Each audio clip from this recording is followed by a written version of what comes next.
Raigad civil हॉस्पिटलच्या दुरावस्थेवरून शेकाप प्रवक्त्या चित्रलेखा पाटील यांनी सरकार आणि प्रशासनावर जोरदार टीका केली आहे। रुग्णालयावर आतापर्यंत सुमारे 15 कोटी रुपये खर्च झाल्याचं सांगितलं जात असताना वॉर्डची अवस्था, बाथरूममधील अस्वच्छता आणि मूलभूत सुविधांच्या अभावावर त्यांनी सवाल उपस्थित केला।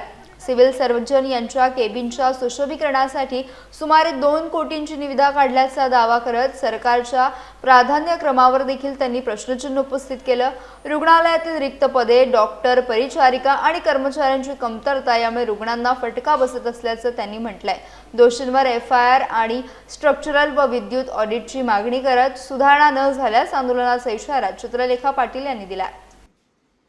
घटना व्हायच्या आधी आपण सगळं ठाकठीक ठेवत का नाही?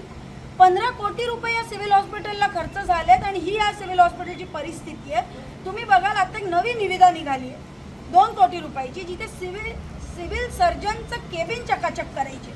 अरे तुम्ही हॉस्पिटलची अवस्था बघा, बिचारे पेशंटची अवस्था बघा, बाथरूमची अवस्था बघा। आम्ही सगळ्याचे फुटेज घेतले। काय वाईट परिस्थिती आहे। सरकार करतंय काय? मंत्री महोदय करतायत काय? ते स्थानिक प्रतिनिधी तर विसरूनच जाते, फक्त टीव्हीवर येतात पद मागायला की मला मंत्री बनवा, माझा पालकमंत्री बनणार कोण? जनतेचं काय? गरीब माणूस इथे येतो, त्यांचं काय?